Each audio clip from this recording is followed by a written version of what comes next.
Why, hello, all my glitchies. I am back, and today I am going to be reading, as we left off on the final pages of the second iteration.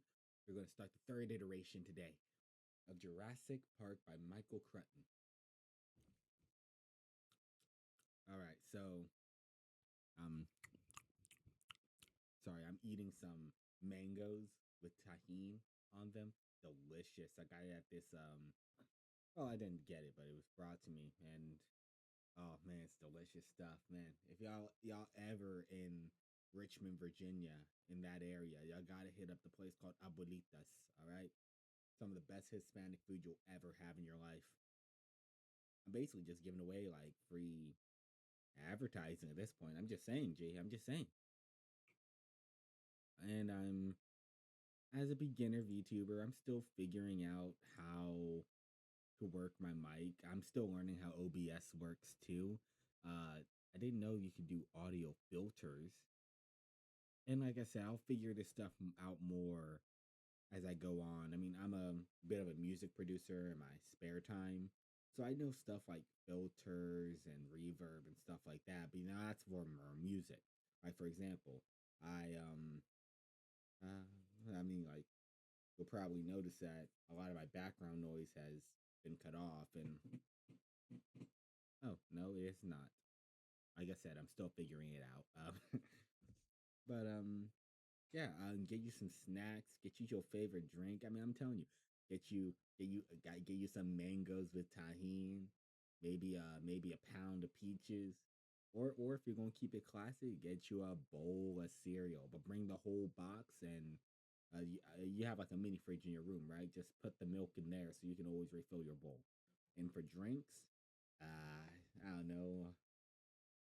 Get yourself a San Pellegrino in the glass bottle. Peak, peak water, sparkling water, peak sparkling water. Get you a San Pellegrino. Get you a Topo Chico even. I don't want to see no Mason Perrier. What are we, broke? uh, Mason Perrier is all right. I'd rather have a San Pellegrino. I'd rather have a Polar before I touch a Mason Perrier.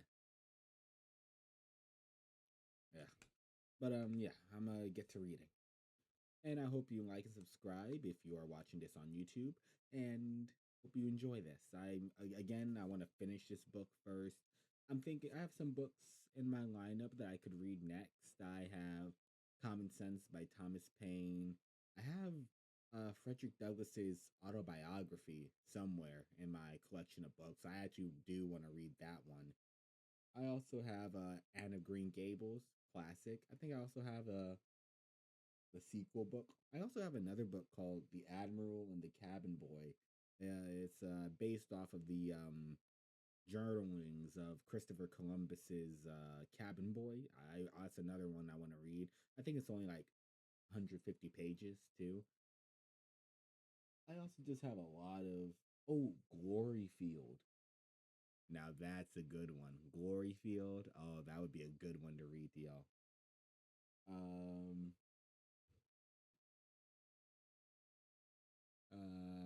what else? I do have some mangas, but I can't read those because they rely on pictures.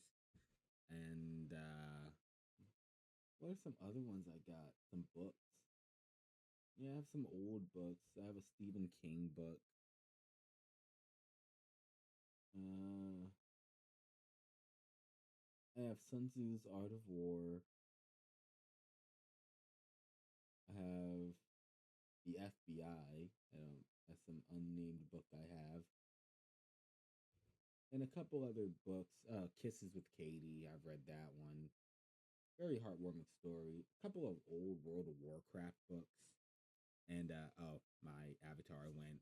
Wait, hold on. I think I may need to recalibrate my camera real quick because I've improved my setup a bit, and I'm just trying to make sure it's the best for y'all. Me just line up my camera better. Hmm.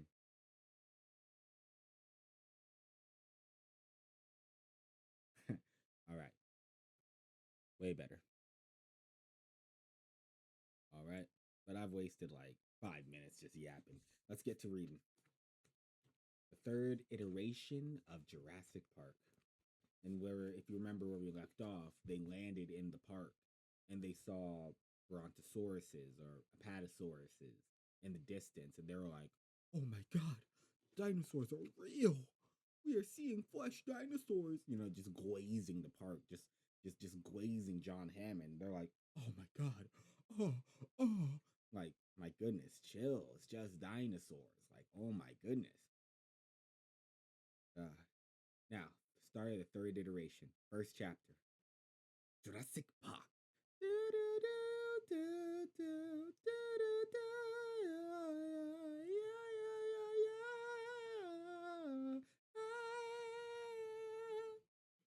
I had to hit the theme, but that's the name of the chapter, Jurassic Park. I'm gonna just move this a bit.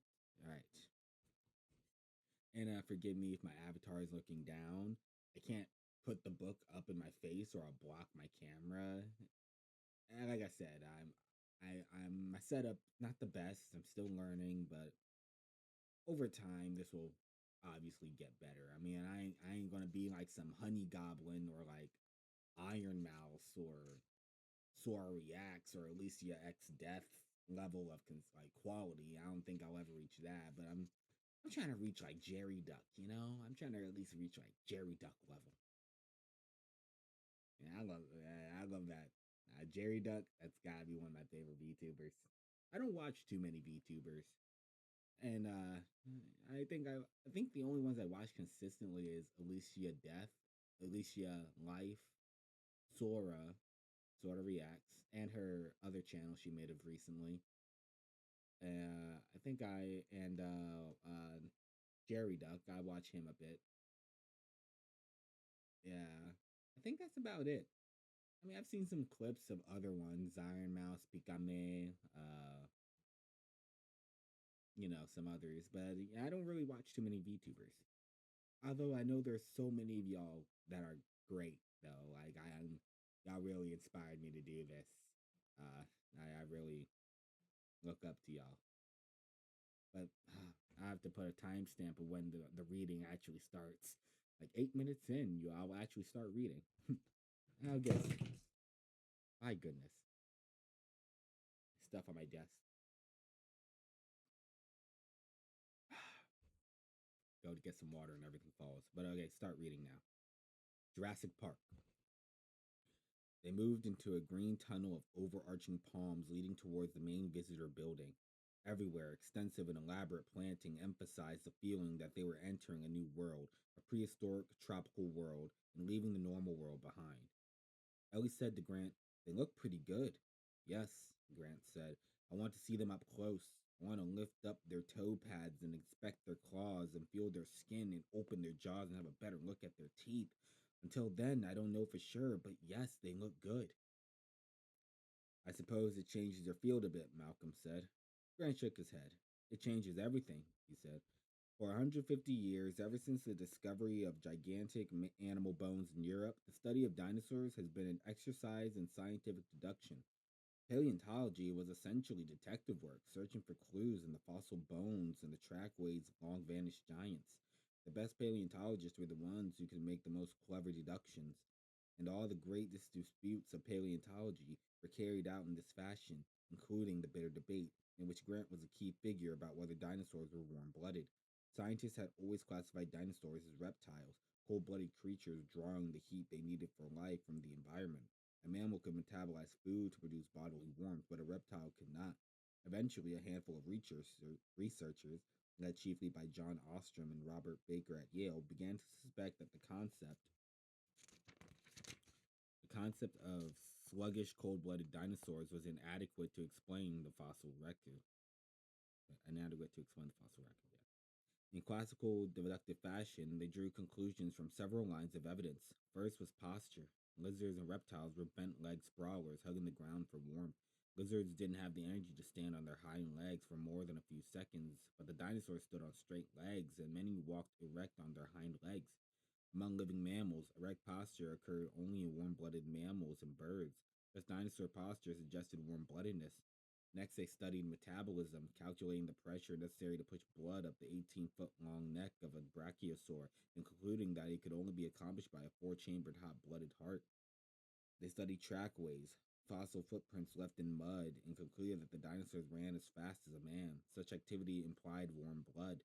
They found dinosaur remains above the Arctic Circle in a frigid environment unimaginable for a reptile. And the new studies of group behavior, based on largely on Grant's own work, suggested that dinosaurs had a complex social life and reared their young as reptiles did not. Did not. God, sorry, I'm still have a little salt in my mouth from eating mangoes with tahini on them. It's like my mouth is like a little astringent. Forgive me. Um, I'll reread that sentence. And the new studies of group behavior, based largely on Grant's own work, suggested that dinosaurs had a complex social life that reared their young, as reptiles did not. Turtles abandoned their eggs, but dinosaurs probably did not. The warm-blooded controversy had raged for 15 years before a new perception of dinosaurs as quick-moving, active animals was accepted, but not without lasting animosities. At conventions, there were still colleagues who do not speak to one another. But now, if dinosaurs could be cloned, why Grant's field of study was going to change instantly. The paleontological study of dinosaurs was finished. The whole enterprise, the museum halls filled with giant skeletons and flocks of echoing, the school children, the university laboratories with their bone trays, the research papers, the journals, all of it was going to end. You don't seem upset, Malcolm said. Grant shook his head. It's been discussed in the field. Many people imagined it was coming, but not so soon. Story of our species, Malcolm said, laughing. Everybody knows it's coming, but not so soon. As they walked down the path, they could no longer see the dinosaurs, but they could hear them trumpeting softly in the distance. Grant said, My only question is, where did they get the DNA? Grant was aware of serious speculation in laboratories in Berkeley, Tokyo, and London that it might eventually be possible to clone an extinct animal such as a dinosaur if you can get some dinosaur DNA to work with. The problem was that all known dinosaurs are fossils, and the fossilization destroyed most DNA, replacing it with inorganic material. Of course, if a dinosaur was frozen or preserved in a peat bog or mummified in a desert environment, then its DNA might be recoverable. But nobody had ever found the frozen or mummified dinosaur, so cloning was therefore impossible. There was nothing to clone from. All the modern genetic technology was useless. It's like having a Xerox copier but nothing to copy with it. Ellie said, You can't reproduce a real dinosaur because you can't get real dinosaur DNA. Unless there's a way we haven't thought of, Grant said. Like what? She said. I don't know, Grant said. Beyond the fence, they came to the swimming pool, which spilled over in a series of waterfalls and smaller rocky pools. The area was planted with huge ferns. Isn't this extraordinary? Ed Regis said. Especially on a misty day, these plants really contribute to the prehistoric atmosphere. These are authentic Jurassic ferns, of course. Ellie paused to look at them more closely. Yes, it was just as it said, Serena veriforamis, a plant found abundantly in fossils more than 200 million years old, now common only in the wetlands of Brazil and Colombia. But whoever had decided to place this particular fern at the poolside obviously didn't know that the spores of veriforamins contain a deadly beta carotene alkaloid. Golly. Even touching the attractive green fronds can make you sick, and if a child were to take a mouthful, he would most certainly die. The toxin was 50 times more poisonous than oleander. Wow, so it's not just dinosaurs that they're just cloning for the fun of it and not caring about the consequences. We're also just cloning plants and just not considering what they do. Wild work. Ugh, the greed. The greed of John Hammond and his associates sickens me. I will continue. And I don't know what oleander is. I'll probably look it up. I don't know. Um, actually, yeah, that's what I'm gonna do. I'm gonna look it up. Oleander. Never heard of it. Come on. Oleander. Narium. Rose Bay. Also called Rose Bay. Cultivated in tropical, subtropical, and temperate areas. is where it's grown, and it's an ornamental.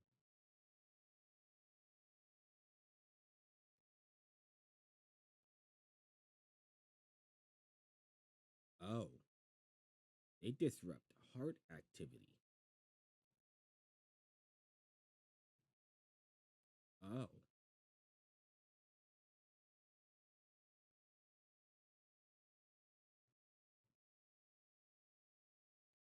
respiratory paralysis, coma, or death.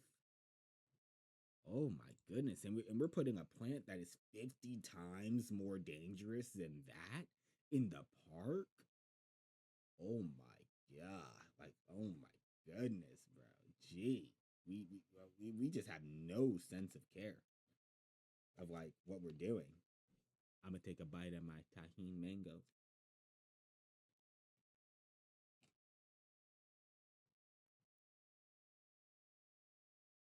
Oh, that's so good. Oh my god. I'm telling you, if you're ever in the Richmond area, hit up Abuelitas.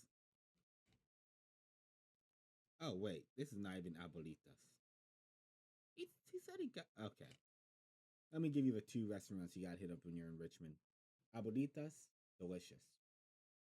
There's also another place called Taquiera Panchito. This is where these mangoes are from. I guess person who gave me this was just not paying attention when he hit up both places and lost track of where he got where. Go to Taqueria Panchito. They do good burritos, man. Are they a little pricey, those places? Yes. Taqueria Panchito, amazing burritos and a good what's the rice drink? The rice drink, horchata. They do a good horchata. I didn't know they do mangoes and tahine too. Oh, but abuelitas, they're a little bit more modern. They're a bit extra. They're a bit more trendy when it comes to their food. They have a birria ramen, which is basically, it's ramen in a consomme with chunks of birria meat. Oh, it's delicious. But you have to drink a whole bowl of consomme, which consomme is very rich. Have fun doing that. I'm gonna get one more mango.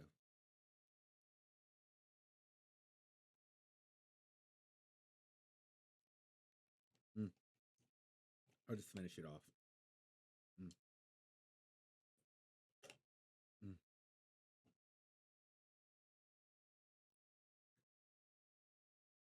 Oh,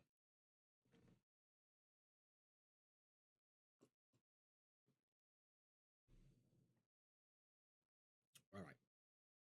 Yeah, I'm not gonna need anything for a while. That was good. But yeah, they're putting this plant 50 times more toxic than a plant that will literally like slow your heart movements and can cause respiratory paralysis, a coma, and even death. That's just wild work.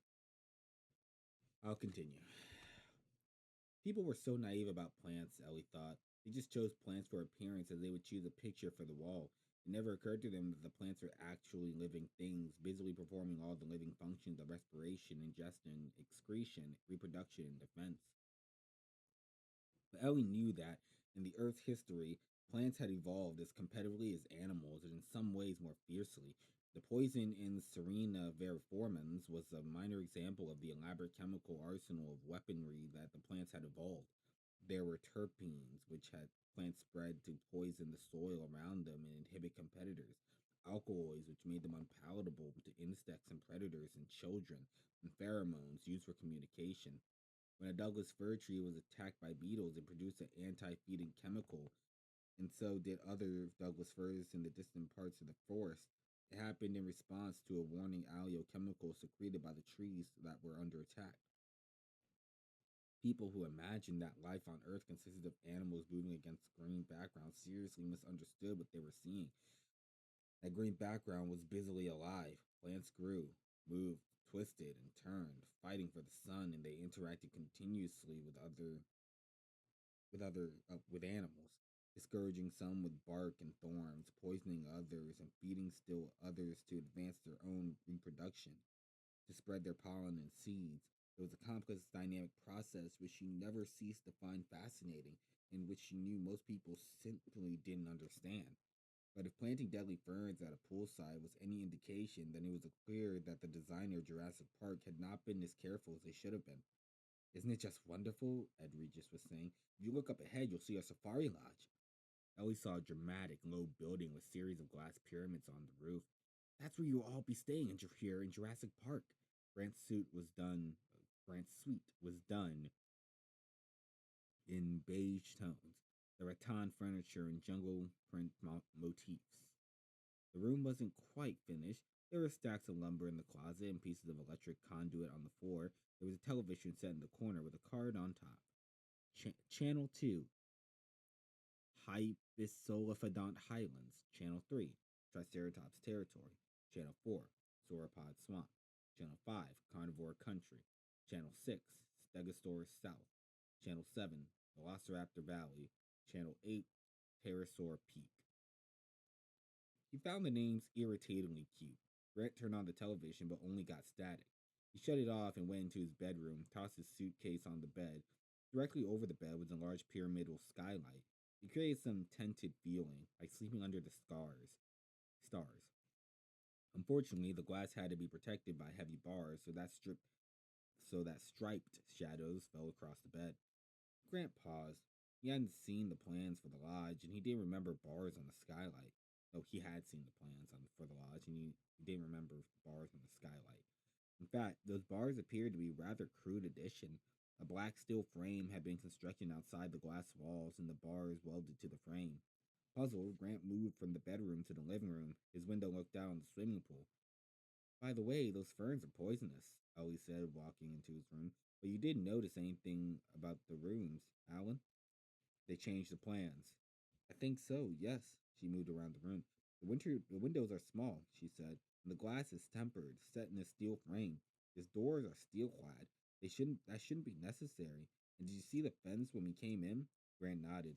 The entire lodge was enclosed within a fence with bars of inch-thick steel. The fence was gracefully landscaped and painted flat black to resemble wrought iron, but no cosmetic effort would disguise the thickness of the metal or its 12-foot height. I don't think the fence was in the plans either, Ellie said. It looks to me they've turned this place into a fortress. Grant looked at his watch. We'll be sure to ask why, he said. The tour starts in 20 minutes. Next chapter, When Dinosaurs Ruled the Earth. Ooh, okay, that's an interesting title. They met in the visitor building, 2 stories high and all glass with exposed black anodized girders and supports. Brent found it determinedly high tech. There was a small auditorium dominated by a robot Tyrannosaurus Rex, poised menacingly by the entrance to the exhibit area called When Dinosaurs Ruled the Earth.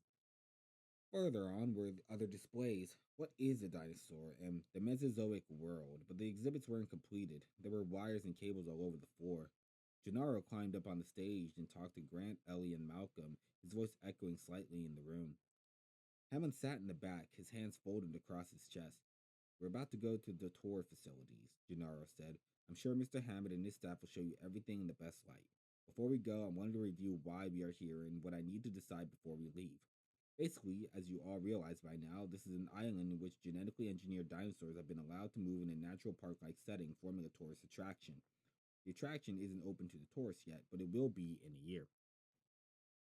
Now, my question for you is a simple one. Is this island safe? Is it safe for visitors? And is it safely containing the dinosaurs? Gennaro turned down the room lights. There are 2 pieces of evidence that we have to deal with. First of all, there is Dr. Grant's identification of a previously unknown dinosaur on the Costa Rican mainland. This dinosaur is known only from partial fragment. It was found in July of this year, and after it supposedly bit an American girl on the beach. Dr. Grant can tell you more later. I've asked you for the original fragment, which is here in the lab in New York, to be flown here so that we can all inspect it directly. Meanwhile, there is a second piece of evidence. All right. Oh, that was not him speaking. That was just. Oh, no, that was. Crichton has a weird way of doing sentences. Like he will do the quotations and then do like a paragraph, but when that character is still speaking, he'll do quotations again as he separates a paragraph. Like he doesn't end it there. I find that a little odd. I find his way of writing, like he has like Crichton has a very distinct writing style. Like I mean, I've only read The Lost World and currently reading Jurassic Park, but if this is I've noticed that both books do this.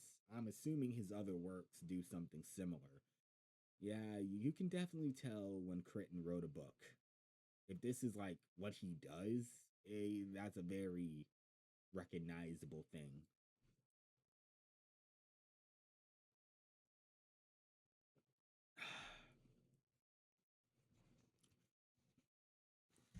All right. I'll continue. Costa Rica has an excellent medical service and attracts all kinds of data.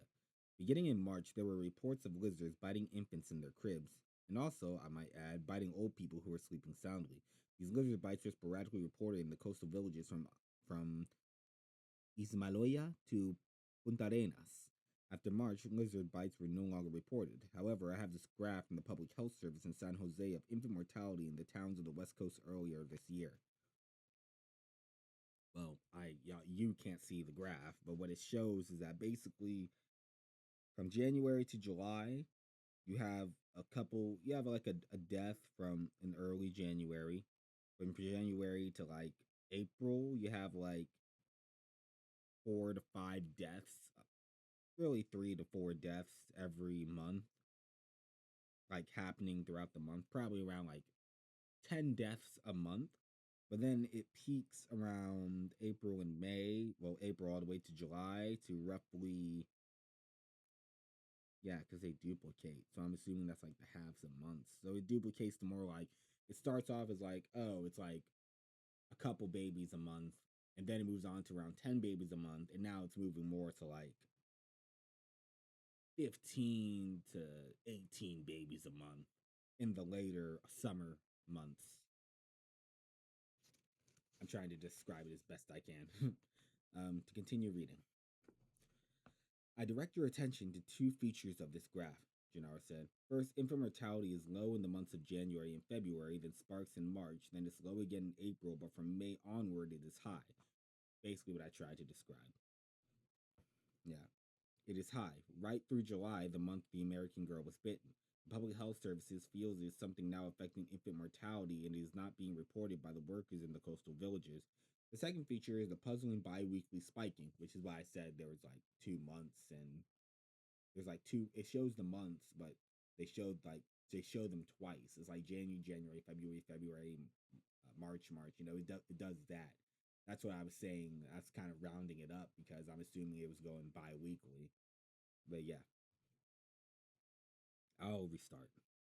The second feature is puzzling bi-weekly spiking, which seems to suggest some kind of alternating phenomenon is at work. The lights came back on. All right, Gennaro said. That's the evidence I want explained. Now, there are any. We can save ourselves a great deal of trouble, Malcolm said. I'll explain it to you for now.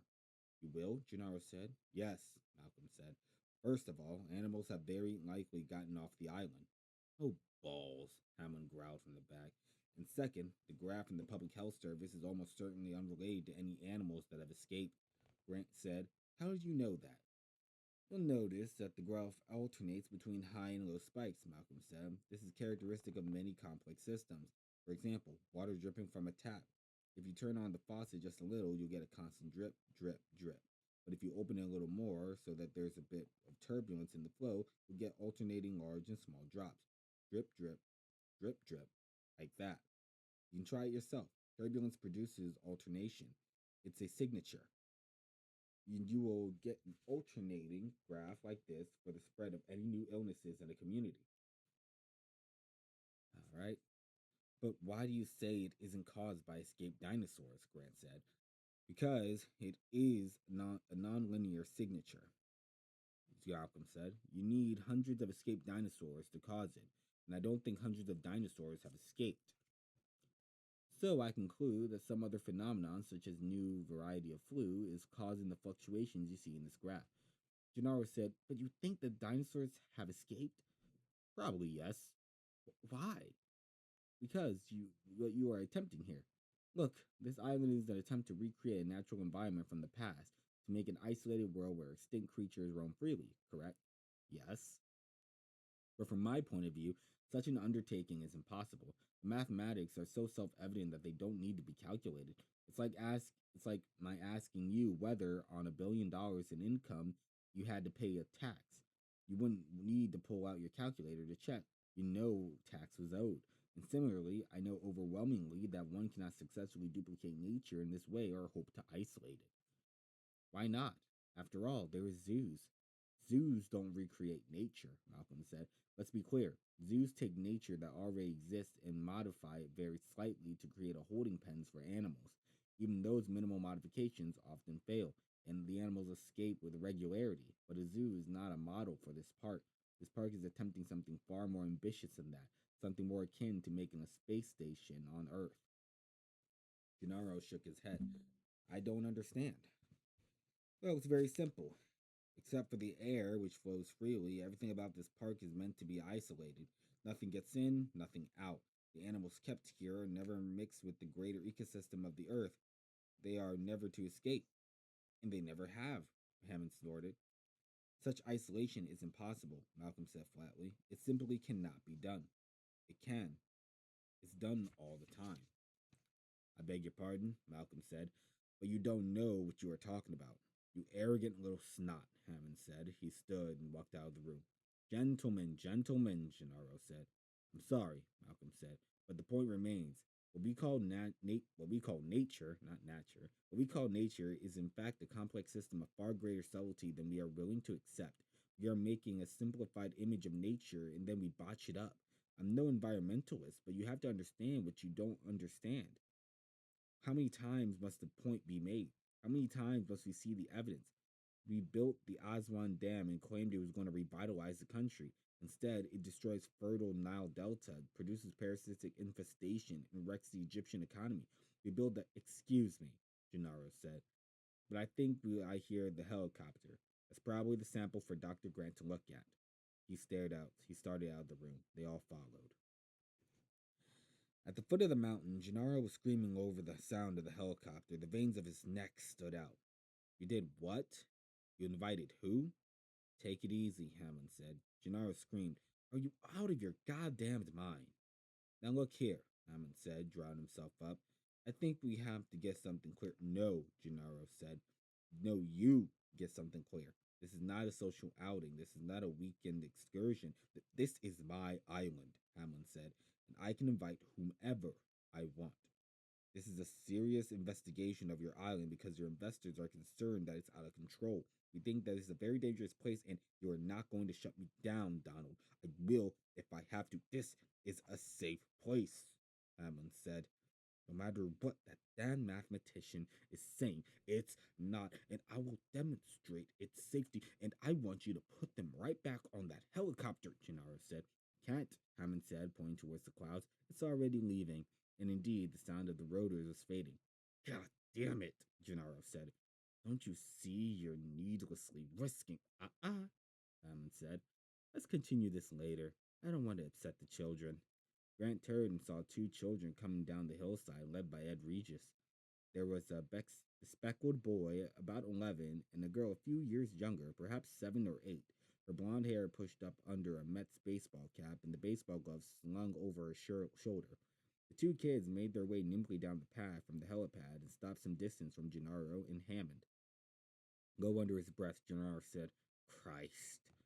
Now take it easy, Hammond said. Their parents are getting a divorce and I want them to have a fun weekend here. The girl waved tentatively. Hi, Grandpa, she said. We're here. I do want to pause here for a bit.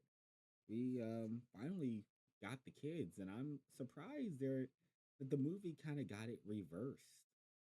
Because in the movie, it's like the boy is the younger one and the girl's the older one. The boy is the older one here, and the girl's the younger one here. That's actually kind of neat. I actually got like I kind of like they switch it around the movie It's reversed in the book.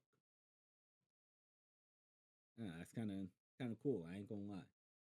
Like, but that's still kind of wild. You're sending kids that haven't even been through puberty onto this island. Like these are kids. Like these are like children, and you're sending them to an island of like predators. And what? Whoa, wait, hold on. Sending children to an island of predators? That's wild to say. Nah. Do not clip that. Do not clip that. But you know what I'm trying to say, right? Like you're sending your children to a bunch of dangerous animals. Wait, hold on. John Hammond, a billionaire, sending his grandkids to an island full of dangerous predators. Whoa, nah. This book is relatable to now. Nah, John Hammond is the new. He's the new guy. He's the new island guy. He John Hammond is the original island guy. Oh my goodness, wild work, wild work. I tell you. Nah. Let me not even joke like that. That's. I mean, he is a billionaire, though. I mean, yeah. Now I'm thinking about it. Jurassic Park is a story about billionaires and how they will throw ethics out the window for their own goals for sake of profit. And the first thing, like, oh my gosh. But yeah, taking your own grandkids to this dangerous island, like, nah. We have to slime out John Hammond. He can't be allowed. He can't be allowed to get away with this. I'll continue on. We're on the next chapter. The tour. Tim Murphy could see all at once. So Tim Murphy could see at once that something was wrong. His grandfather was in the middle of an argument with a younger, red-faced man opposite him, and the other adult standing behind him looked embarrassed and uncomfortable. Alexis felt the tension too because she hung back, tossing her baseball in the air. He had to push her. Come on, Lex. Come on yourself, Timmy. Don't be a worm, he said.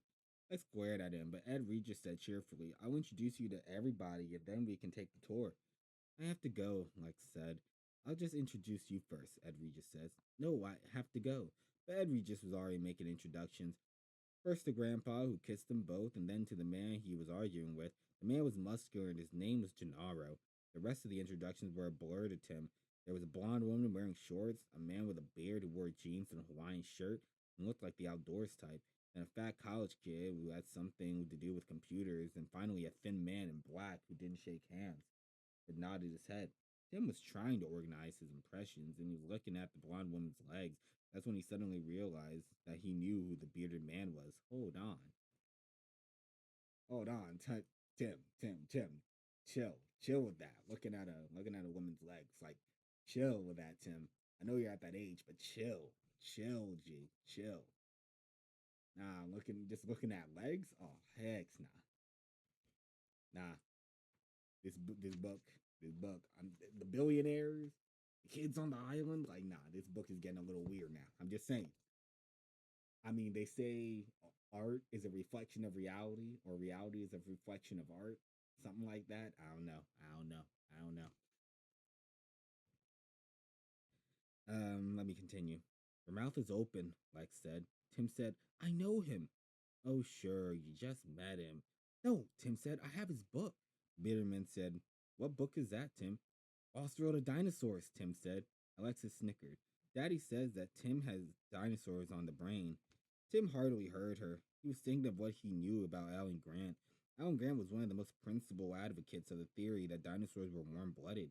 He had done lots of digging at the egg place called Egg Hill in Montana, which is famous because so many dinosaur eggs have been found there. Professor Grant had found the most dinosaur eggs that have ever been discovered. He was also a good illustrator, and he drew pictures for his own books. Dinosaurs on the brain, the bearded man said. Well, as a matter of fact, I have that same problem. Oh, okay. Okay. See, book Grant is not like movie Grant. He's actually like interacting with the kids. He's actually like, hey, I fuck with this kid. He know my shit. He know my shit for real. Like, oh, okay.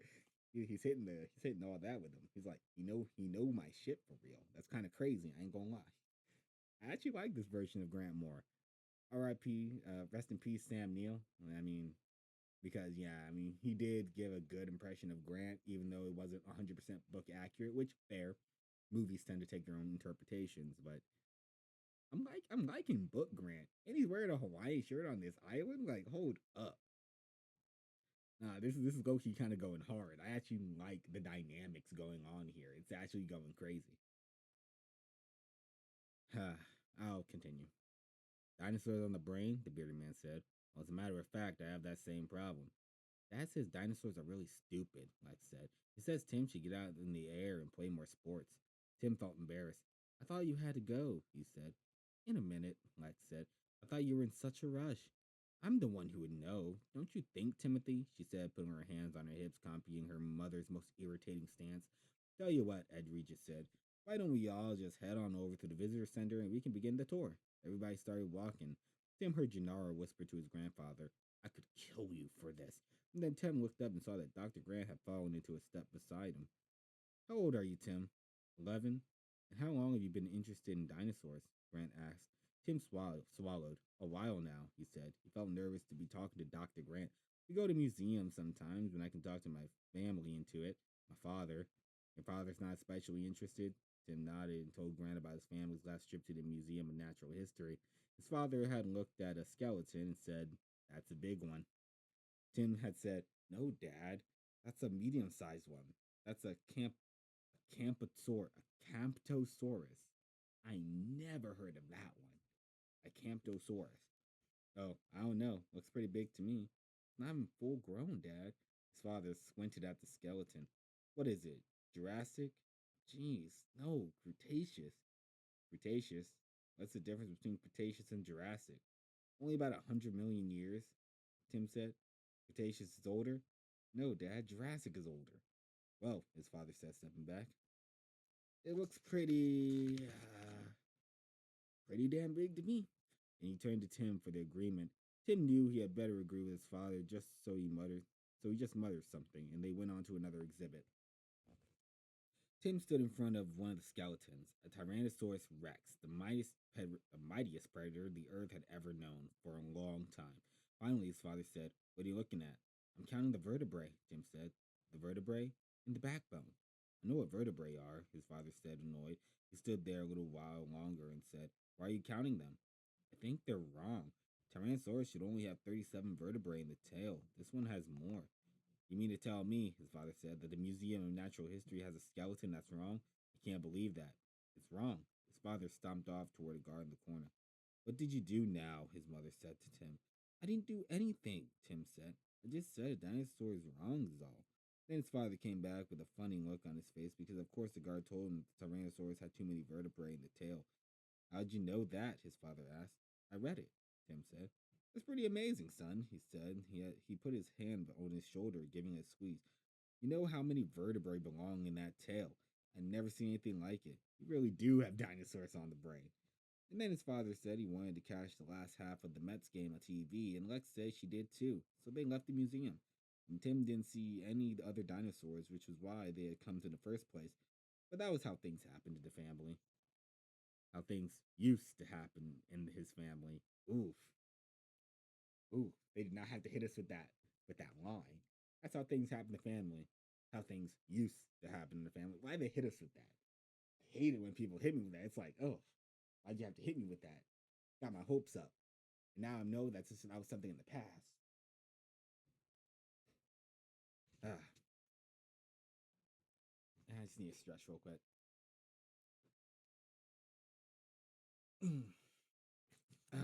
Oh, yeah, I needed that stretch. Yeah, my nose has been a little blocked as of late. I need a saline rinse.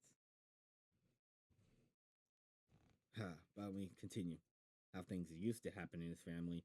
Tim corrected himself. Now that his father was getting divorced from his mother, things would probably be different. His father had already moved out, and even though it was weird at first, Tim liked it. He thought his mother had a boyfriend, but he couldn't be sure, and of course, he would never mention it to Lex. Lex was heartbroken to be separated from her father. In the last few weeks, she had become so obnoxious that. Was it 5,027? Grant said. I'm sorry? The Tyrannosaur at the museum. Was it 5,027? Yeah, Tim said. How'd you know? Grant smiled. They've been talking about fixing it for years, but now it may never happen. Why is that? Because of what was taking place there, Grant said, on your grandfather's island. Tim shook his head and he didn't understand what Grant was talking about. My mom said that it was just a resort. with swimming and tennis. Not exactly, Grant said. I'll explain as we walk along. Now I'm a damned babysitter, Ed Regis thought unhappily, tapping his sweat as he waited in the visitor center. That was what the old man had told him. You watch my kids like a hawk. They're your responsibility for the weekend. Ed Regis didn't like it at all. He felt degraded. He wasn't a damn babysitter. And for that matter, he wasn't a damn tour guide, even for VIPs. He was the head of public relations for Jurassic Park, and he had much to prepare between now and the opening, a year away. Just to coordinate with the PR firms in San Francisco and London and the agencies in New York and Tokyo was a full time job, especially since the agencies couldn't yet be told what the resort's real attraction was. The firms were all designing teaser campaigns, nothing specific, and they were unhappy. Creative people needed nurturing. They needed encouragement to do their best work. He couldn't waste his time taking scientists on tours. But that was the trouble with a career in public relations. Nobody saw you as a professional. Ed Regis had been down here on the island off and on for the past 7 months, and they were still pushing odd jobs on him, like that episode back in January. Harding should have handled that. Harding, or Owens, the general contractor. Instead, it had fallen to Ed Regis. What did he know about taking care of some sick workmen? And now he was a damn tour guide and the babysitter. Turned back and counted the heads, still one short. Then in the back, he saw Dr. Sattler emerge from the bathroom. All right, folks, let's begin our tour on the second floor. Tim went with the others, following Mr. Regis up the black suspended staircase to the second floor of the building. They passed a sign that read, Closed area, authorized personnel only beyond this point. Tim felt a thrill when he saw that sign. Though they walked down the second floor hallway, and one wall was glass looking onto the balcony with palm trees and the light mist, and the other were stenciled doors like offices, park warden, guest services, general manager. Halfway down the corridor, they came across a glass partition marked with another sign, biohazard, caution biological hazard. This laboratory conforms to USG P4/EK3 genetic protocols. Underneath were more signs. Caution, teratogenic substances. Pregnant women avoid exposure to this area. Danger, radioactive isotopes in use, carcinogenic potential. Tim grew more excited all the time. Teratogenic substances? Things that made monsters. It gave him a thrill, and he was disappointed to hear Ed Regis say, Never mind the signs, they're just up for legal reasons. I can assure you everything's perfectly safe. He led them through the door, and there was a guard on the other side. Ed Regis turned to the group. You may have noticed that we have a minimum of personnel on this island. We can run this resort with a total of 20 people. Of course, we'll have more when the guests are here, but at the moment, there's only 20. Here's our control room. The entire park is controlled from here. They paused before the windows peered into a darkened room that looked like it was a small version of Mission Control. There was a vertical glass see-through map of the park, and facing it was a bank of glowing computer consoles. Some of the screens displayed data, but most of them showed video images from around the park. There were just two people inside, standing and talking. The man on our left is our chief engineer, John Arnold, Regis said, pointing to a thin man in a button-down short-sleeved shirt and tie, smoking a cigarette. Next to him, a park warden, Mr. Robert Muldoon, the famous white hunter from Nairobi. Muldoon was a burly man in khakis, sunglasses dangling from his shirt pocket. He glanced out at the group, gave a brief nod, and turned back to the computer screens. I'm sure you want to see this room, Ed Regis said, but first, let's see how we obtain dinosaur DNA. Funny enough, I've actually watched the Muldoon logs, that Jurassic Park analog series of basically all the stuff that has happened. Well, what the creator assumed would happen in the park before they actually opened, in before the events of the tour of Jurassic Park. Yeah, Muldoon. Muldoon logs go crazy though. I ain't even gonna lie. I'll continue. The sign on the door said extractions, and like all the doors in the laboratory building, it opened with a security card. And Regis slipped the card in the slot. The light blinked and the door opened. Inside, Tim saw a small room bathed in green light. Four technicians in lab coats were peering into the double barreled stereo microscopes, looking at images on high resolution video screens. The room was filled with yellow stones, and the stones were in glass shelves, in cardboard boxes, and large pull out trays. Each stone was tagged and numbered in black ink. Regis introduced Henry Wu, a slender man in his 30s. Ooh, Dr. Wu. Yeah, this man. Okay, we got Dr. Wu. I'm getting all the characters now. This is like so cool. Dr. Wu is our chief geneticist. I'll let him explain what we do here. Henry Wu smiled. At least I'll try, he said. Genetics is a bit complicated, but you're probably wondering where our dinosaur DNA comes from. It crossed my mind, Grant said. As a matter of fact, Wu said, there are two possible sources. Using the Loy antibody extraction technique, we can sometimes get DNAs directly from dinosaur bones. What kind of yield? Well, most soluble protein is leached out during fossilization, but 20% of the proteins are still recoverable by grinding up the bones and using Loy's procedure. Dr. Loy himself has used it to obtain proteins from extinct Australian marsupials as well as blood cells from ancient human remains. His technique is so refined it can work with a mere 50 nanograms of material, and that's 50 billionths of a gram. And you've adapted his technique here? Grant said. Only as a backup, Wu said. As you can imagine, a 20% yield is insufficient for our work. We need the entire dinosaur DNA strand in order to clone. And we get it here. He held up one of the yellow stones. From amber, a fossilized resident of prehistoric tree sap. Grant looked at Ellie and then at Malcolm. That's really quite clever, Malcolm said, nodding. I still don't understand, Grant admitted. Tree sap, Wu explained, often flows over insects and traps them. The insects are then perfectly preserved within the fossil. One finds all kinds of insects in amber, including biting insects that suck the blood from larger animals. Suck the blood, Grant repeated. His mouth fell open. You mean suck the blood of dinosaurs? Hopefully, yes. And the insects are preserved in amber. Grant shook his head. I'll be damned. That just might work. I assure you, it does work. Hmm. Wu said. He moved to one of the microscopes where a technician positioned a piece of amber containing a fly under a microscope. On the video monitor, they watched as he inserted a long needle through the amber into the thorax of the prehistoric fly. If this insect has any foreign blood cells, we may be able to extract them, obtain the paleo DNA, the DNA of extinct creatures. We won't know for sure, of course, until we extract whatever is in there, replicate it, and test it. That is what we have been doing for 5 years now, and it has been a long, slow process, but it has paid off. Actual dinosaur DNA is somewhat easier to extract by this process than mammalian DNA. The reason is that mammalian red cells have no nuclei, and thus no DNA in their red cells. To clone a mammal, you must find a white cell, which is much rarer than the red cell. But dinosaurs had nucleated red cells, as do modern birds. It's one of the many indications we have that dinosaurs aren't really reptiles at all. They're big, leathery birds. Tim saw that Dr. Grant still looked skeptical, and Dennis Nedry, the messy fat man, appeared completely uninterested, as if he knew it all already. Nedry kept looking impatiently towards the next room. I see Mr. Nedry has spotted the next phase of our work, Who said, how we identified the DNA we have extracted. For that, we used powerful computers. They went through sliding doors into a chilled room. There was a loud humming sound.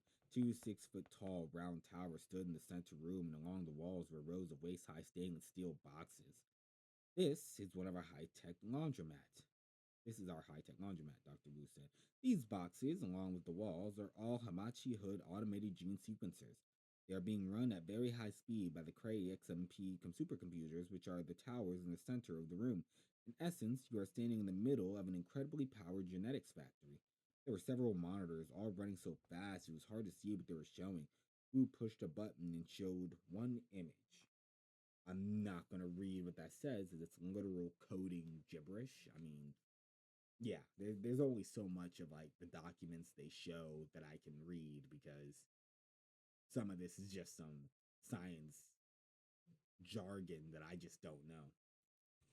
I'll continue. Here you see the actual structure of a small fragment of dinosaur DNA, Wu said. Notice the sequence is made up of four basic compounds: adenine, thymine, guanine, and cytosine. The amount of DNA probably contains instructions to make a single protein, say a hormone or an enzyme. A full DNA molecule contains 3 billion of these bases. If you looked at a screen like this once a second for 8 hours a day, it'd still take more than 2 years to look at the entire DNA strand. It's that big. He pointed to the image. This is a typical example.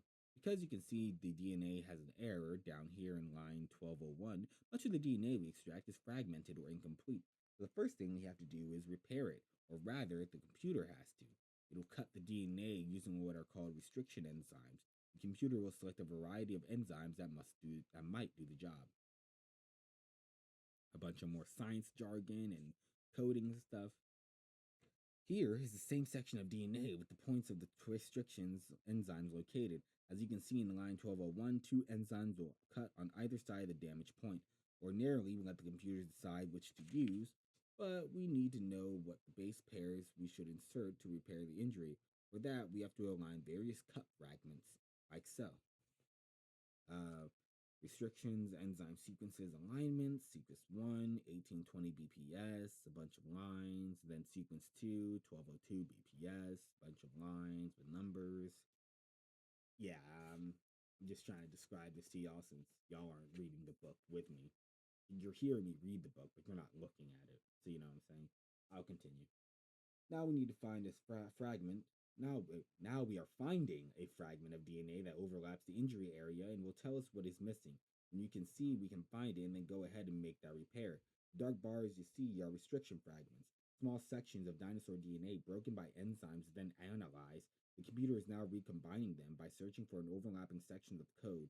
It's a little bit like putting a puzzle together. The computer can do it very rapidly. More coding jargon. And here is the revised DNA strand, prepared by the computer. The operation you've witnessed would have taken months in a conventional lab, but we can do it in seconds. Then are you working with the DNA strand entirely? Grant asked. Oh no, Wood said. That's impossible. We've come a long way from the 60s, when it took a whole laboratory 4 years to decode a screen like this. Now, the computers can do it in a couple of hours, but even so, the DNA molecule is too big. We can only look at sections of the strand that differ from animal to animal or from contemporary DNA. Only a few percent of the nucleotides differ from one species to the next. That's what we analyze, and it's still a big job. Dennis Nedry yawned. He'd long ago concluded that InGen must be doing something like this. A couple years earlier, when InGen had hired Nedry to design the park control systems, one of the initial design parameters called for data records within a 3 by 9 to the a 3 times 10 to the ninth power field. Nedry just assumed that that was a mistake and had called Palo Alto to verify it, but they had told him that the spec was correct. 3 billion fields. Nedry had worked a lot on large systems. He made a name for himself setting up a worldwide telephone communications for multinational corporations. Often those systems had millions of records, and he was used to that. The InGen wanted something so much larger. Puzzled, Nedry had gone to see Barney Fellows over at the Symbolics near the MIT campus in Cambridge. What kind of database has 3 billion records, Barney? A mistake, Barney said, laughing. They put in an extra zero or two. It's not a mistake. I checked. It's what they want. That's crazy, Barney said. Not workable. Even if you have the fastest processors and the blindingly fast algorithms, a search will still take days, maybe weeks. Yeah, Nedry said. I know. Fortunately, I'm not being asked to do algorithms. I'm being asked to reverse storage and memory for the overall system. But still, what could the database be for? Barney frowned. He put operating under an ND? Yes, Nedry said. Most of his jobs require non-disclosure agreements. Can you tell me anything? It's a bioengineering firm. Ugh, my gosh. I need to drink some water. It's like my mouth either makes too much saliva or not enough saliva. I'm gonna restart all of that. Barney frowned. You operating under an ND? Yes, Nedry said. Most of his jobs require non-disclosure agreements. Can you tell me anything? It's a bioengineering firm. Bioengineering, Barney said. Well, that's the obvious one, which is DNA molecule. Oh, come on, Nedry said. Nobody could be analyzing a DNA molecule. You knew biologists were talking about the Human Genome Project to analyze a complete human DNA strand, but that would take 10 years of coordinated effort involving laboratories from around the world. It was an enormous undertaking, as big as the Manhattan Project, which made the atomic bomb. This is a private company, Nedry said, with 3 billion records, Barney said. I don't know what else it could be. Maybe they're being optimistic designing their system. Very optimistic, Nedry said. Or maybe they're just analyzing DNA fragments, but they've got RAM intensive algorithms. That made more sense. Certain database search techniques ate up a lot of memory. You know who did their algorithms? No, Nedry said. This company is very secretive. Well, my guess is they're doing something with DNA, Barney said. What's the system? Multi XMP. Multi XMP? You mean more than one Cray? Wow. Barney was frowning now, thinking that one over. Can you tell me anything else? Sorry, Nedry said. Can't. And he had gone back and designed the control systems. It had taken him and his programming team more than a year. And it was specifically difficult because the company wouldn't tell him what the subsystems were for. The instructions were simply design a module for record keeping or design a module for visual display. They gave him design parameters but no details about use. He had been working in the dark and now that system was up and running. He wasn't surprised to learn those things were bugs. What did they expect? And they'd ordered him down in a panic, all hot and bothered about his bugs. It was annoying, Nedry thought. Nedry turned back to the group as Grant asked, and once the computers has analyzed the DNA, how do you know what animal it encodes? We have two procedures, Wu said. The first is phylogenetic mapping. DNA evolves over time, like everything else in an organism, hands or feet or any other physical attribute. So we can take an unknown piece of DNA and determine roughly by computer where it fits in the evolutionary sequence. It's time consuming, but it can be done. And the other way, Wu shrugged. Just grow it and find out what it is, he said. That's what we usually do. I'll show you how that's accomplished. Tim felt a growing impatience as the tour continued. He liked the technical things, but even so, he was losing interest. They came to the next door, which was marked fertilization. Dr. Wu unlocked the door with a security guard and they went inside. Tim still saw the other room with technicians, but Tim saw still another room with technicians working at the microscopes. In the back is a section entirely lit by blue ultraviolet light. Dr. Woon explained that their DNA work required the interruption of cellular mitosis at precise instants, and therefore they kept some of the most virulent poisons in the world. Halotoxins, colchicinoids, beta alkaloids, he said, pointing to a series of syringes set out under the UV light, kill any living animal within a second or two. Tim would have liked to know more about the poisons, but Dr. Wu droned on about using unfertilized crocodile ova and replacing the DNA. Then Professor Grant asked some complicated questions. To one side of the room were big tanks marked liquid N2 N2. There were big walk-in freezers with shelves of frozen embryos, each stored in a tiny silver foil wrapper. Lex was bored. Nedry was yawning, and even Dr. Sadler was losing interest. Tim was tired of looking at these complicated laboratories. He wanted to see the dinosaurs. Next room was labeled hatchery. It's a little warm and damp in here, Dr. Wu said. We keep it about 99 degrees Fahrenheit and relative humidity of 100%. We also run a higher O2 concentration. It's up to 33%. Jurassic atmosphere, Grant said. Yes, at least we presume so. If any of you feel faint, just tell me. Dr. Wu inserted his security card in the slot and the outer door hissed open. Just a reminder, don't touch anything in this room. Some of the eggs are permeable to skin oils, and watch your heads. The sensors are always moving. He moved the inner door into the nursery, and they went inside. Tim faced a vast open room, bathed in a deep infrared light. The eggs lay along the long tables, their pale outlines obscured by the hissing of mist that covered the tables. The eggs were all moving gently, rocking. Reptile eggs contain a large amount of yolk but no water at all. These embryos must extract water from the surrounding environment, hence the mist. Dr. Wu explained that each table contained 150 eggs and represented a new batch of DNA extractions. The batches were identified by numbers at each table. Steg 48, wait, Steg 458 slash 2 or Trick dash 39D 3. Oh my gosh, this is Trick dash 390 slash 4. God, the way they have all these science jargon things in this book. Waist deep in the mist, the workers in the nursery moved from one egg to the next, plunging their hands into the mist, turning the eggs every hour, and checking the temperatures with thermal sensors. The room was monitored by overhead TV cameras and motion sensors.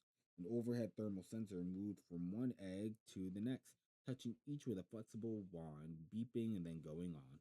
In this hatchery, we have produced more than a dozen crops of extractions, giving us a total of 238 live animals. Our survival rate is somewhere around 0.4%, and we naturally want to improve that.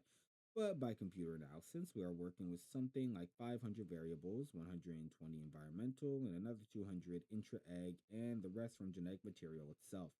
Our eggs are plastic. The embryos are mechanically inserted and then hatched here. And how long to grow? Dinosaurs mature rapidly, attaining full size in 2 to 4 years, so we have a number of adult specimens in the park. What do those numbers mean? Those codes, Wu said, identify the various batch extractions of DNA. The first four letters identify the animals being grown. Over there, trick means triceratops, and the steg means stegosaurus, and so on. In this table here, the code said XXX-0001/1. Beneath was scrawled presumes Coelu. Huh. That's a new batch of DNA, Wu said. We don't know exactly what will grow out. This is the first time an extraction is done. We don't know for sure what animal that is. You can see it's marked presumed Coelu, so it's likely to be a Coelusaurus, a small herbivore, if I remember. It's hard for me to keep track of the names. There are something like 300 genera of dinosaurs known so far. 347, Tim said. Grant smiled and then said, "Is anything hatching now?" "Not at the moment. Incubation period varies with each animal, but in general it runs about 2 months. We try to stagger hatchings, less work, make less work for the nursery staff. You can imagine how it is when you have 150 animals born within a few days, though of course most don't actually survive. Actually, these X's are due any day now. Any other questions? No? Then we'll go to the nursery where the newborns are. It was a circular room, all white. There were some incubators of the kind used in hospital nurseries, but they were empty at the moment. Rags and toys are scattered across the floor. A young woman in a white coat was seated on the floor, her back to them. "What have you got here today, Kathy?" Dr. Wu said. "Not much," she said, "just a baby raptor." "Let's have a look." The woman got to her feet and stepped inside. Tim heard Nedry said, "It looks like a lizard." The animal on the floor was about a foot and a half long, the size of a small monkey. It was dark yellow and with brown stripes like a tiger. He had a lizard's head and a long snout, but it stood upright on hind legs balanced by a thick, straight tail. The smaller front legs waved in the air. It cocked its head to one side and peered at the visitor staring down at it. "Velociraptor," Alan Grant said in a low voice. "Velociraptor mongoliensis," Wu said, nodding. "A predator. This one's only 6 weeks old." "I just excavated a raptor," Grant said as he bent down for a closer look. Immediately, the little lizard sprang up, leaping over Grant's head into Tim's arms. "Hey, they can jump," Wu said. "The babies can jump, so can the adults, as a matter of fact." Tim caught the velociraptor and held it to him. The little animal didn't weigh very much, a pound or so. The skin was warm and completely dry. The little head was inches from Tim's face. Its dark, beady eyes stared at him. A small forked tongue flicked in and out. "Will he hurt me?" "No, she's friendly." "Are you sure about that?" asked Gennaro with a look of concern. "Oh, quite sure," Wu said. "At least until she grows a little older. But in any case, the babies don't have any teeth, even egg teeth." "Egg teeth?" Nedry said. "Most dinosaurs are born with egg teeth, little horns on the tips of their nose, like rhino horns, to help them break out of the eggs, but raptors aren't like that. They poke a hole in the eggs with their pointed snouts, and then the nursery staff has to help them out." "You have to help them out," Grant said, shaking his head. "What happens in the wild?" "In the wild?" "When they breed in the wild," Grant said, "when they make a nest." "Oh, they can't do that," Wu said. "None of our animals is capable of breeding. That's why we have this nursery. It's the only way to replace stock in Jurassic Park." "Why can't the animals breed?" "Well, as you can imagine, it's important that they not be able to breed," Wu said. "And whenever we face a critical matter such as this, we designed a redundant system. That is, we always arranged at least two control procedures. In this case, there are two independent reasons why the animals can't breed. First of all, they're sterile, because we irradiate them with X rays. And the second reason, all the animals in Jurassic Park are female," Wu said with a pleased smile. God. Malcolm said, "I should like some clarification about this because it seems to me that irradiation is fraught with uncertainty. The radiation dose may be wrong or aimed at with the wrong anatomical areas of the animal. All true, Ruth said. We're quite confident that we have destroyed the gonadal tissue. And for them all being female, Malcolm said. Is that checked? Does anyone go out and lift up the dinosaur skirts to have a look? I mean, how does one determine the sex of a dinosaur anyway? Sex organs vary with the species. It's easy to tell on some, subtle on others. But to answer your question, the reason we know all the animals are female is that we literally make them that way. We control their chromosomes, and we control the intra egg development environment. From a bioengineering standpoint, females are so easier to breed. You probably know that all vertebrate embryos are inherently female. We all start life as females. It takes some kind of added effect, such as a hormone at the right moment during development, to transform the growing embryo into a male. But left to its own devices, the embryo will naturally become female. So our animals are all female. We tend to refer to some of them as male, such as the Tyrannosaurus rex. We all call it a him, but in fact, they're all female. And believe me, they can't breed. The little velociraptor sniffed Tim and then rubbed her head against Tim's neck. Tim giggled. She wants you to feed her, Wu said. What does she eat? Mice, but she's just eaten, so we won't feed her again for a while. The little raptor leaned back and stared at Tim and wriggled her forearms again in the air. Tim saw the small claws on the three fingers of each hand. The raptor had burrowed her head against his neck again. Grant came over and peered critically at the creature. He touched the tiny three-clawed hand. He said to Tim, Do you mind? And Tim released the raptor into his hands. Grant flipped the animal onto its back, inspecting it. While the lizard wiggled and squirmed, he then lifted the animal high to look at its profile.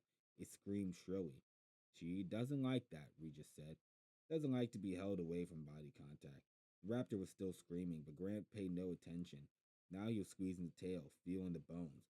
Regis said, Dr. Grant, if you please, not hurting her.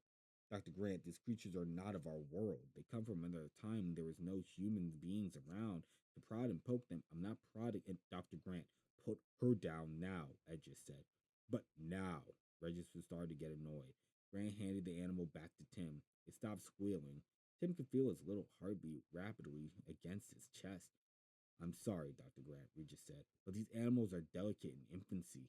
We have lost several from postnatal stress syndrome, which we believe is adrenocortically mediated. Sometimes they die within 5 minutes. Tim petted the little raptor. It's okay, kid, he said. Everything's fine now. The heart was still beating rapidly. We feel it's important that the animals here be treated in the most humane manner, Regis said. I promise you that you'll have every opportunity to examine them later.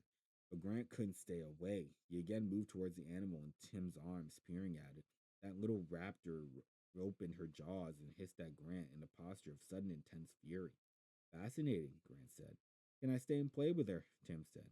Not right now, Ed Regis said, glancing at his watch. It's 3 o'clock, and it's a good time for a tour of the park itself so you can see all the dinosaurs and the habitats we have designed for them.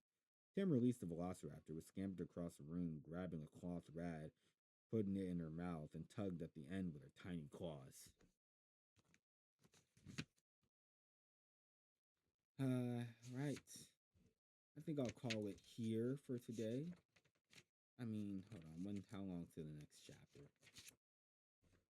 Oh, it's a moment before the next chapter. Oof. Yeah. I'm gonna call it here for today. Uh, that was the beginning of the part 1 of the third iteration. I hope y'all enjoyed. I certainly did. I'm actually liking this book now. We're finally at Jurassic Park, and I like how we're finally seeing, like, especially if you watch the movie, we're just seeing all this buildup of, like, they think they've done the precautions. They think they've gotten the right plants. They think they're like, oh yeah, we got everything under control and everything. And I like seeing that. It's more prominent in the books than it is the movie. Like that whole buildup of before something goes wrong. And I also like how Nedry is actually a part of the group. I actually like that he's a part of the group. That's a very different change of pace. It makes it feel like we have a cast instead of just like 3 adults and some kids. Like no, Nedry being there just adds a layer of like completeness to the group. You know what I'm saying? And I like Gennaro. I like him. I like him. I really do. Yeah, he's also just like chilling, and of course you have Ed Regis. Now you have Gennaro being all like, "Hey, yo, listen, we gotta make sure your park's safe, Mister Hamlin." You also have Ed Regis, who's experienced dinosaur attacks, because in the beginning he literally dealt with that, right? He literally had a man that died via raptor attack, right? And yeah, I mean that man has lived what these things can do. I'm enjoying this book. I'm enjoying it, and I hope y'all are too. Again, I have some more books I want to read after Jurassic Park, but I definitely do want to read The Lost World. I've read that book before because Jurassic Park, I mean, we just read the part where they go over the whole thing. Like we get told in this that basically what they're doing is they're extracting DNA and then they're cutting some DNA out to recorrect it, which I'm assuming that's where we're gonna be told that they replace it with frog DNA, the amphibian DNA, because that's what the movie also says that. But they never mentioned the frog thing yet, but I'm assuming they're going to get to that they cut in the parts of DNA with amphibian DNA, and I'm assuming we're going to get to that next reading. But we're basically being told that, oh, we get the DNA, we put it in a embryo, and then we grow it. I believe, from what I recall from the Lost World, Malcolm does say something along the lines of we got told at Jurassic Park that we get DNA and put it in an embryo to grow the dinosaur. We never got to see that part, and that's one thing that I do want to read the Lost World because it does get more detailed with how the genetic processing is done. Because yeah, what we basically got told is we get DNA, we put it in an embryo. I think we're missing a few steps, my guy. Like, how do we put DNA in an embryo? And I think that's when they start explaining in the Lost World, like how they actually like made dinosaurs. Like, and this is before they, because remember Isla Sorna, where they actually made the dinosaurs. Like, because Isla Nublar is recent in the timeline of things. Isla Sorna was first, and that was when they were making dinosaurs without the eggs and before it was all abandoned and all the dinosaurs just living their life. Yeah, like I believe, yeah, that was before they had the plastic eggs that they now use in Jurassic Park, Isla Sorna. But I'm just yapping. I mean, I do love this series. It is hard to follow because they do use. I mean, it goes to show that Crichton is very thorough with his science. I respect that he's a very scientific guy. He's very thorough with his scientific terms and whatnot. I appreciate that, but that does make it harder to read to the point where even I'm stumbling over normal words because like it'll be like you're reading something normal, then you just get hit with something like that looks like coding or like scientific jargon. It's a little rattling, but nothing I can't deal with. There's also the fact that I have a tendency to keep reading and not stop, and it dries out my mouth.